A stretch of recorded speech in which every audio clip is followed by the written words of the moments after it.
This clip in particular caught my interest because you have Max Blumenthal that has been calling out RFK for quite some time, and Max Blumenthal, and I'm gonna see if I can find this tweet later, even said that RFK completely derails his legitimacy as an anti-war or peace activist based on his positions on Israel, right? So I didn't see this whole conversation. I've just seen a few clips from Twitter, but I'm gonna show this because this is where Jimmy Dore asked RFK whether you want to debate Max Blumenthal on Israel, and I'm gonna show you guys why RFK is not a serious candidate. His reporting on Israel is not. I personally, and I had contacts in the RFK campaign. We talked about it with Aaron Good and David Taboot. We were trying to set up an interview with or a debate between RFK Jr. and Dr. Cornel West. And I know for a damn fact that RFK Jr. got that proposal. I know for a fact he got it. So how ironic is it now that you had a person who went viral because Peter Hotez refused to debate him? Now RFK is doing that to literally anyone who on the left that is willing to push him on Israel and Palestine. So this is where Jimmy asked RFK of this. And I want you guys to check this out because there's a few things I'm going to show you here that's extremely interesting. I love Max Blumenthal, but I do not think he's objective on Israel. I think his reporting on Israel is not it needs to be questioned. Okay, well, so Max Blumenthal is reporting the gray zone reporting. So this is how you know that RFK is aware. He's aware of the gray zone report on Israel. He's aware of the left critique, but RFK he sees the left critique of Israel and he immediately lashed out as being fraudulent. So once again, I it's beyond a shadow of a doubt that this guy is exactly what we thought he was, a Zionist Democrat clown, not someone who's not a threat. So he's attacking Max Blumenthal for the gray zone. So will he debate him? Trust me, the answer may or may not surprise you. Well, here's what I would ask. Just like, Peter Hotez ducked you and Joe Rogan, I would love, because Max is the guy to talk to about this, not me. So would you do an interview with Max? Because he would be able to talk to you about this way better than I can. I'm really not good at this. Yeah, I would love to talk to Max. I love Max. And I mentioned before, there are many Palestinians who, and this is what I said during the earlier in the show, who they refuse to debate Zionists. It's the same way that many people refuse to debate a Nazi because Zionists for a very long time they will just straight up lie. There was a point in that one of the few clips I saw was when Jimmy was like, how can you say that Israel not a apartheid state when you look at here's Amnesty International, here's all these report, and RFK response to that essentially like, nuh-uh. And that's what Zionists always do. You bring up the death count, you show the body count, you show exactly what Israel does, and they always just say no. It's worse than that. I did see most of it, but I'll talk about it after we're done with the exhibit. So if you want to show the video. I'm about to show, and this is the one I saw because this is what interests me because I didn't get a chance to catch the live stream. You guys know Jimmy pulled a live stream, so the only thing I got, and maybe we can do a longer critique of this at another time. But what I saw is just a few of the clips from Twitter, and I saw this was posted by Max Blumenthal because Max is being very consistent on calling out Dr. Cornel West. So before I actually play this clip, I want to get Key in here because I want to get your general reaction because since you saw the full segment, like RFK's arguments for Israel, because I saw some of his debate with Breonna Joy Gray and Hill. I see him talk about this before. He's unhinged on Israel. I can only imagine what it was like here. So I want to get your reaction actually before I dive into this because this is after the interview. This is Jimmy like, holy shit, he's horrible. Right. So I want to get you to. Well, actually, it would be good to play this first before I give you my take because it'll work a little better, I think. All right, let's go. Yeah. So I thought it was great that you were able to ask him, would he have an exchange with Max Blumenthal? I thought that was terrific, JD. Yeah. Yeah, Max is the guy for that. I mean, he was throwing so much bullshit at me.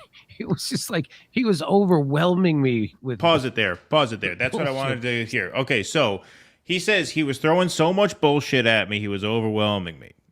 I got the same sense. I didn't get the sense that Jimmy didn't want to push back. I got the sense that he was being bombarded with a whirlwind of bullshit, and this is why I don't think he should have debated him at all. This is what, oddly enough, okay, you want me to really play devil's advocate? This is what gives guys like Peter Hotez the excuse not to debate RFK, because there's no way to prep for a debate with a fucking liar, and RFK is a fucking liar. You can only study the facts going into a debate. You cannot study every lie that the other person is going to tell, because there's an infinite number of lies that a liar can tell. This is why good bullshit artists get rich spewing bullshit.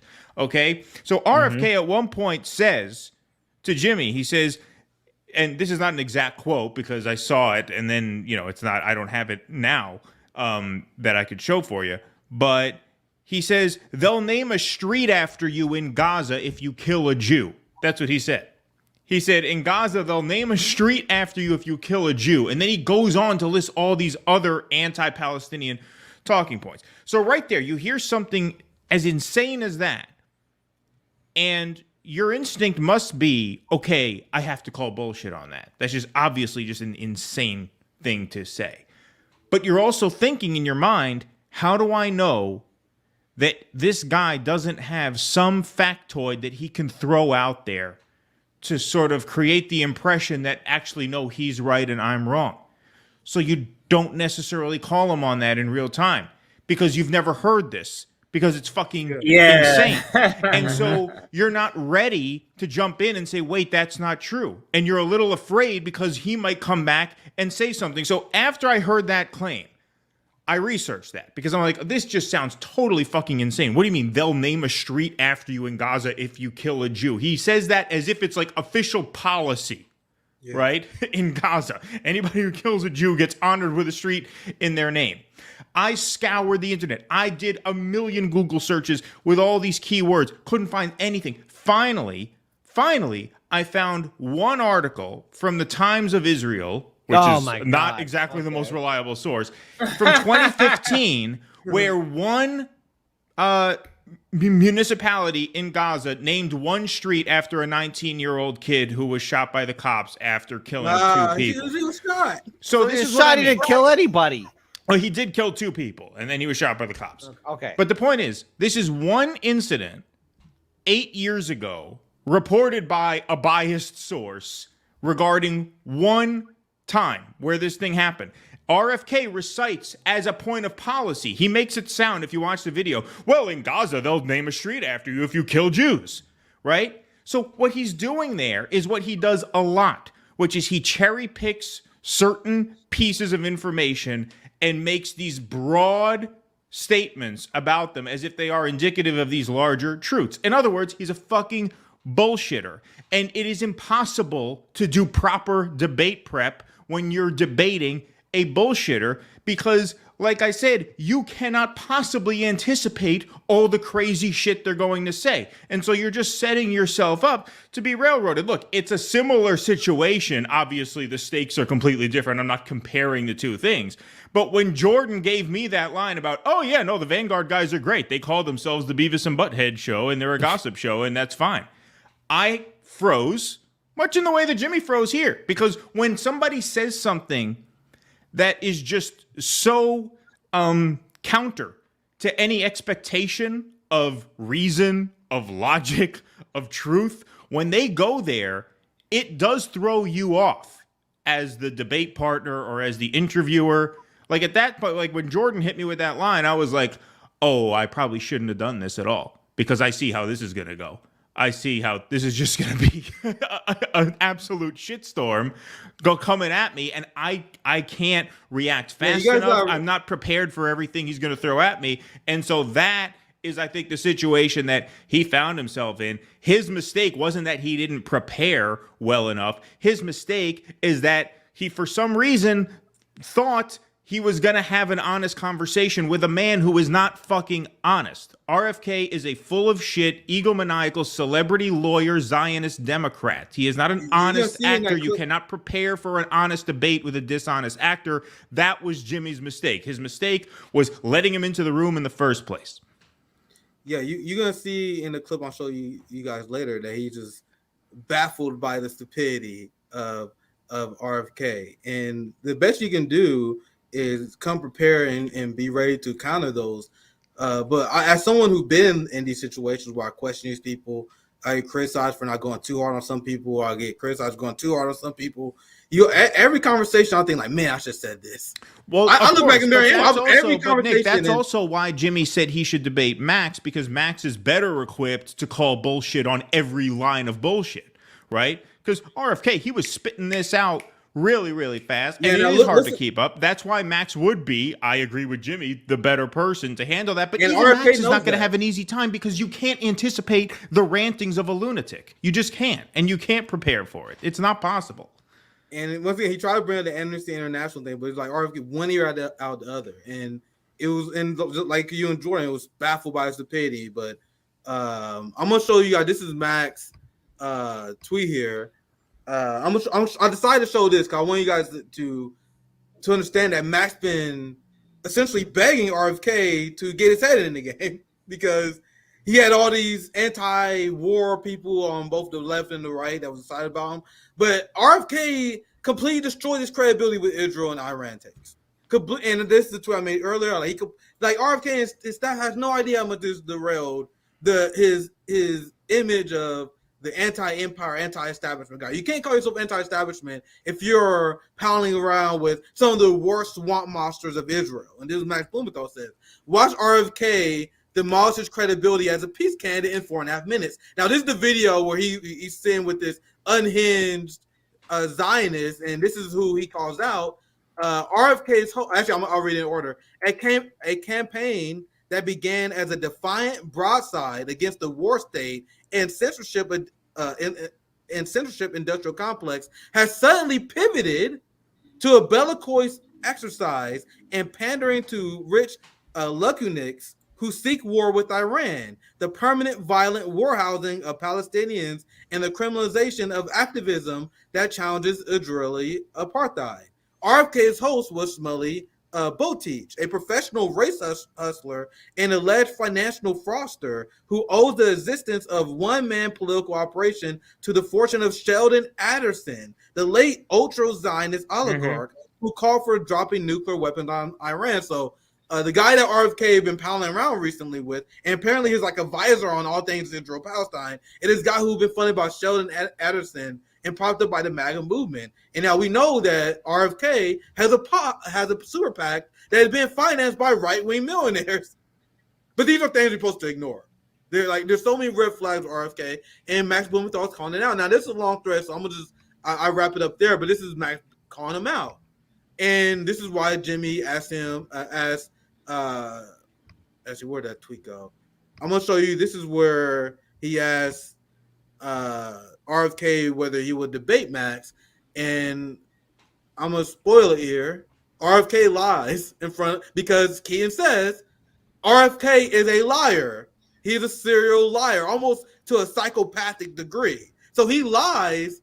Here it is. Let me share this tab instead to Jimmy's audience here. Let's listen. Blumenthal, but I do not think he's objective on Israel. I think his reporting on Israel is not it needs to be questioned. Okay. Well, here's what I would ask. Just like, Peter Hotez ducked you and Joe Rogan, I would love, because Max is the guy to talk to about this, not me.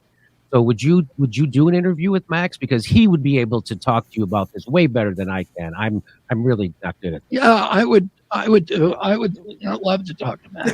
You see the tail there? Yeah, I was just going to say the tail. Yeah. You guys want to see the tail I'll again? talk to him. Yeah, sure. I would love to talk to Max. Love him. Is he talking to Max Blumenthal? could answer. I would be Maybe surprised. No, if he's not if it going does to. that. I don't know. It would Max be an Blumenthal interesting was on. He was conversation. on Rising today. That clip is No, somewhere. I was gonna get to that. Yeah. Oh, you're gonna get to that. Okay, sorry. Anyway, I'm gonna show it now because this is to spoil. Like he's not a serious No, candidate. of course. So here's the short clip for those who haven't seen it because I think already kind of spoiled it already. It's just goddamn player award. I have a source who spoke to RFK's communications director, Stephanie Spear, and she completely took off the table any possibility of him doing a debate on Israel. I have a source. So RFK lied to Jimmy and his entire audience there. That's the tell. And once again, I was calling this out a while ago, calling out the cowardice of RFK Jr. because I have a contact that knows him directly, right? And we were trying to set up the debate between Dr. Cornel West and RFK on the issue of Israel. You think that would be an important issue to discuss, especially someone who is being shut out from the debates? Nope, heard nothing from it yet. Now you have the Max Blumenthal discussion. No interest in doing that conversation, even though he just smeared Max Blumenthal in front of Jimmy Dore's audience. So, and now this is what Max Blumenthal tweeted. This is the last video I'm going to show on this segment. And this is Max. He said, Max, Jimmy is shell-shocked by RFK's views on Palestine. So this is Max Blumenthal saying agree with the debate, but we know he backed down now. So look at this. This is the clip that I saw that I want to show you guys because it's like he was so unhinged on this interview. Like Jimmy's like, "Fuck, man, that was horrible." So I thought it was great that you were able to ask him, would he have an exchange with Max Blumenthal? I thought that was terrific, JD. Yeah, Max is the guy for that. I mean, he was throwing so much bullshit at me. It was just like he was overwhelming me with bullshit stuff. I don't. It's not my wheelhouse. But I know he's 100% wrong on this issue, and I think everybody does. It's like it's what ruins it. It's what ruins his candidacy. It doesn't ruin it all the way. It ruins it. Yes, it does. Yes, It ruins it. Not only does it ruin it, there is no candidacy. I can't wake my children up. There is no candidacy. He's at 13%. He's at 13%, down from 20% in April. There's no momentum here. There's no candidacy. There's nothing. There's an egomaniac Democrat running an egomaniac Democrat vanity campaign with a slightly better platform than the other egomaniac Democrat running the egomaniac Democrat campaign, Marianne Williamson. That's all it is. That's all it is. People that like him, they like him because of the COVID, right? And Jimmy was injured, and they like him because of this. Pasta loves him because of this, and then every other point, if that's your number one issue, every other policy point is secondary, even if it's a bad one. It's secondary. He's still on Absolutely. the issue that matters to me. It's just bizarre to me that COVID, something that's 3 years old, is a top issue for you. When you got even so if many it's other a top things that's been issue for going you, on. I mean, It's if you're Jimmy, I mean, you've interviewed a lot of people on this topic, right? The Great Barrington Declaration has 937,000 signatures on it. There are literally tens of thousands of people with much more credibility on this issue than even RFK has that you can talk to, and Jimmy has talked to them. Right? Yes. I won't mention certain names because I don't want to get you guys strike two after you guys got your other strike taken off. So don't worry, I won't say anything like that. But there are names he knows. He knows a lot of these people who he has talked to have dissenting views on that issue, and they're credible people. For every good point they make, they don't dilute it with a batshit crazy point like they'll name a street after you in Gaza if you kill a Jewish person. Like this, the amount of bullshit that RFK just lets fly out of his mouth is discrediting. It's discrediting. And so if you're a guy like Jimmy who's done all this work interviewing much more credible people than RFK, and RFK's campaign is a non-starter, which it is because he's mired in the mid-teens. He hasn't gone up in the polls. This idea that he has this momentum is a complete creation of this like online wish casting universe around him. In real life, okay, here on planet Earth, he's polling at 13.6%, which is down 6 points from April when he was polling at 20, right? But Sean Hannity So- likes him, Keaton. Yeah, right. So, you know? So sorry, I'm sorry if I'm rambling on, but the point is, if you are into him because of the COVID issue, you have to at this point think of him as nothing more than an advocate on that issue, because his candidacy is dead. It's going nowhere. The Democrats will never let him anywhere near that nomination. They'd rig it if they have to. They're not going to have to. He's polling at 13 points. So if he's an advocate at this point, and you're Jimmy Dore, who's interviewed dozens of other better advocates, then what do you need this man for? Right? Like, why are you inviting him into the studio to gaslight you on Israel-Palestine? That's the mistake. You don't need this fucking guy. He's not really a candidate. There is no Democratic primary. There is no primary. This is not a real candidacy. He's just another advocate for a cause that Jimmy believes in. Jimmy has interviewed dozens of other better people on that cause, so stick with them and tell this guy to go fuck himself with all this gaslighting Zionist bullshit. Yeah. Now, to your point, Keaton, and I'll pass to you, Jake. I know you want to chime in. To your point that there's much better people, that's exactly on point, because in this clip here, I'm not going to play it, RFK says that Israel is unique in the Middle East because they only attack military targets. Now, this is something that's easily disprovable. There's a recent study that showed that 80% of the targets in Israel are civilians. Like, this is easily, and I mean like easy, first Google search, first result, easy disprovable shit. Right. So if RFK is saying stuff like this that is easily disprovable on Israel, that literally make the movement that he's pushing has less credibility if he's the leader. You're like, yeah, he talking about COVID, but this is the same guy that said Israel doesn't attack civilians. You guys should not be having this guy as the leader of your movement when he has a giant credibility crisis. Because once again, the reason why I wanted to see the debate between Peter Hotez and RFK Jr. is because I don't know anything about fucking vaccines. I'm not a scientist. So I want to see two top people debate on top of that field and see who's more influential. As someone who don't know that much about vaccines, when I see RFK lies about this, as someone who's dumb, I'm like, all right, what other fucking lies you said about vaccine that I don't know about? You guys see the credibility Well, problem? absolutely. That's why I mentioned earlier. So let's say you want to debate Hotez, and Hotez says, well, I could agree to debate, but how do I know he's not going to pull something out of his ass that I'm not going to be able to refute because I've never heard of it because it's not real, right? I'm not saying that would happen in that situation, but we've seen in this debate with Jimmy, this guy will just pull something completely out of his asshole and float it as truth. And at that point, what can you do? Do you have the confidence to say no? Like, what if Jimmy said, no, that's not true. They don't name streets after you if you kill a Jew in Gaza. And he points to that 2015 incident where it happened one time.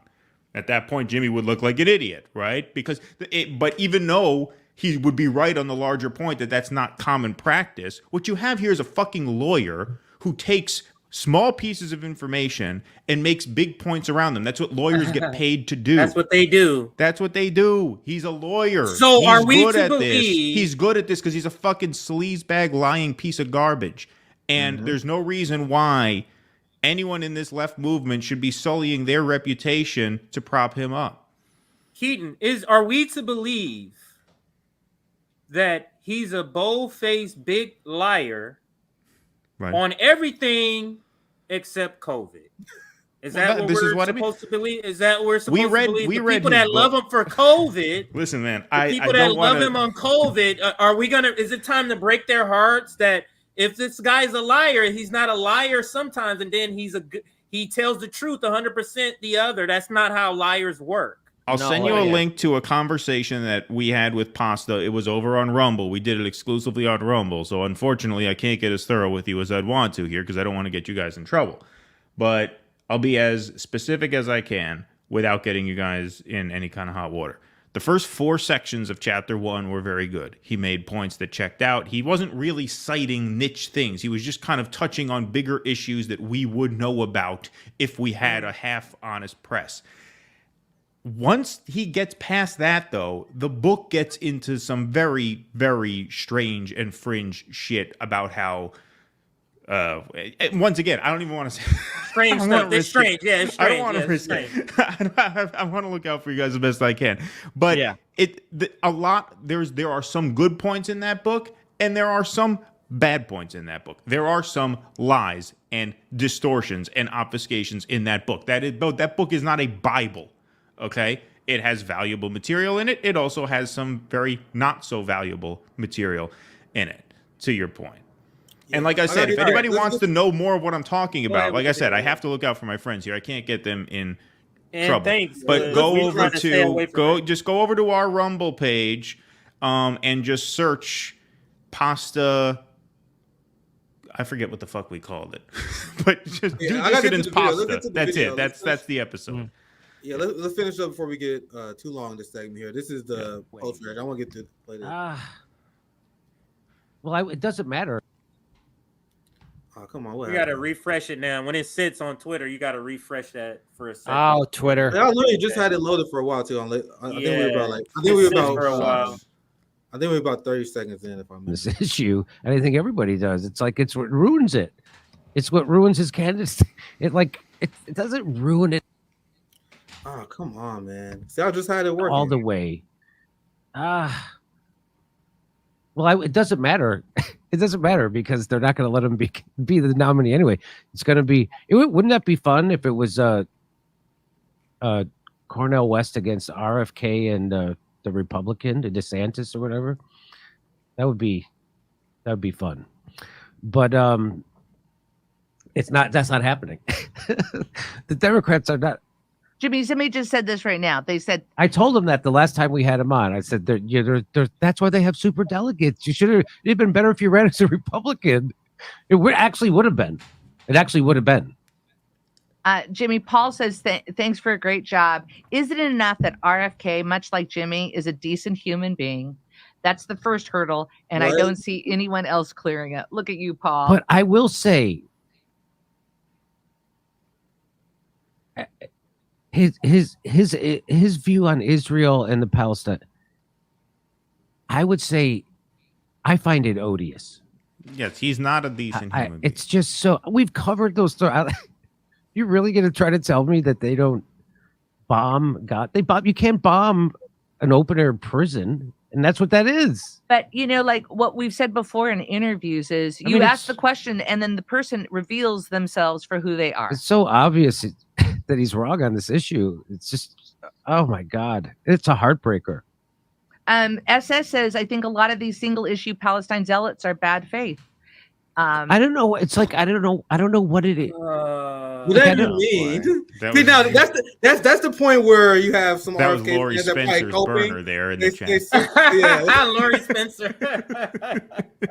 When you have, and I've seen RFK fans do is that they currently melting down at me right now at this, where they're like, "Oh my God, why the Palestine issue one issue?" No, the fuck is not, fam. No. The United States is giving Israel weapons that they committed genocide. You gotta know Israel is bombing Syria right now.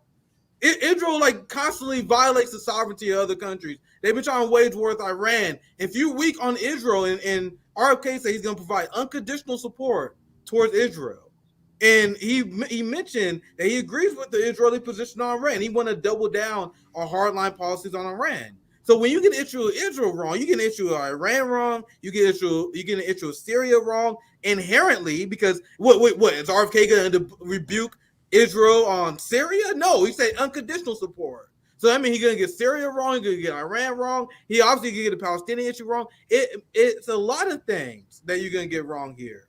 But anyway, I'll pass to the panel. My last words on this is more of a question, maybe rhetorical, because I did hear through the grapevine. Maybe I saw their tweet, and the Vanguard labeled this interview a softball interview.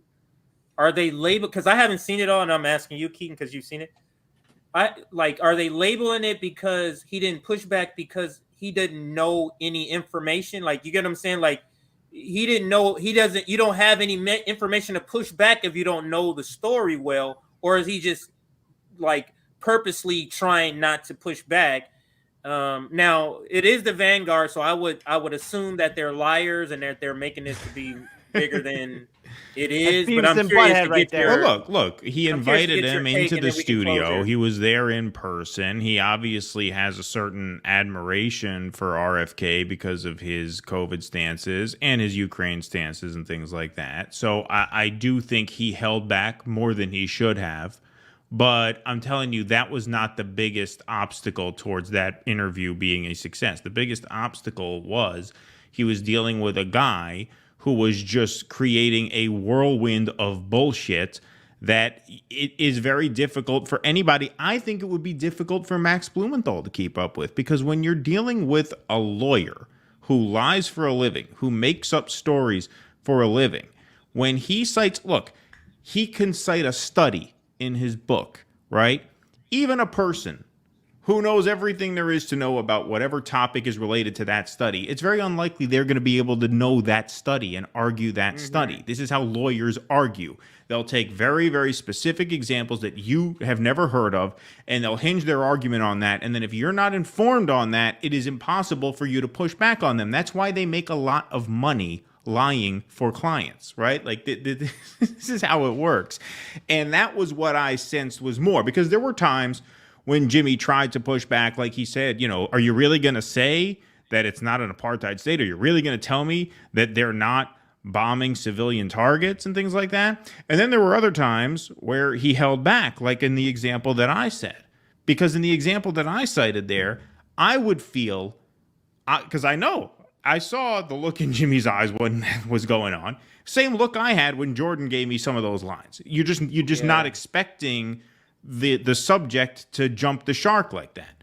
And when they do, it's very difficult to respond, especially in RFK's case, because you don't know if he knows something you don't that he's going to point to make you look wrong even when you're right. And that's completely psychological. Yeah, it's psychological. I can definitely, like, we all been there. We've all been there. Yeah, we've all been there. We've all been there. So like, man, does he know something I don't know? What the fuck? Because you had these debates with people like Destiny. I had debates with Vosh. I had debates with all these people. Well, they would say shit like, right, hey, because then if you call them on it and they call you back, then you look like an asshole. So you hesitate in that moment to do that. Yeah. I think I saw a lot of that. And then I saw a lot of him just not being as strong as he could have. Sure. I mean, I think he could have been stronger at certain points.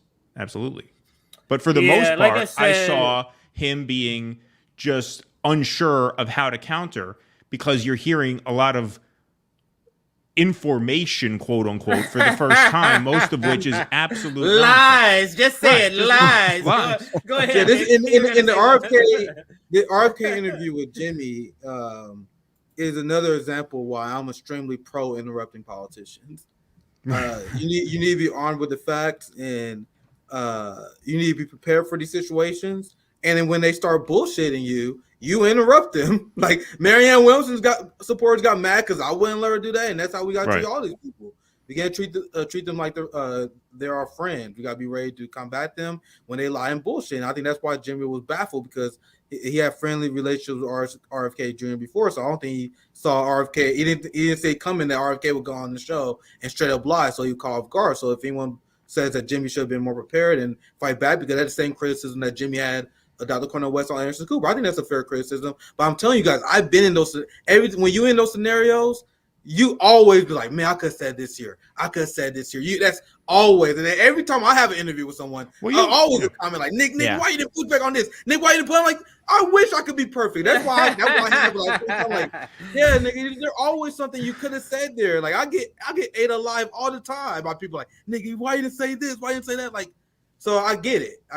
So, but anyway, it can happen. I noticed in the chat when I was when we had Jordan on, I noticed CJ, even you put in the chat, Jordan's dominating the conversation. I'm like, yeah, I know. Like, yeah, I know. Well, also, Jimmy Dore was living rent free in his head too. He kept on he was the one who brought up Jimmy Dore, but then he kept on throwing it back at you guys, saying, "Oh, you guys were talking about Jimmy." No, Jordan, you started first. No, he knew what tactic he was using, and I think RFK knows the tactic too. He knew the tactic is never to get confirmed on anything, always kind of slithering in between answers, not really not really settling on a position, always trying to make it seem like or bringing up new facts that you've never heard. It's like, wait, I don't even know how to combat that because I haven't heard it, so I'll just kind of put it off to the side. But when you do that, it gives that person sort of a win.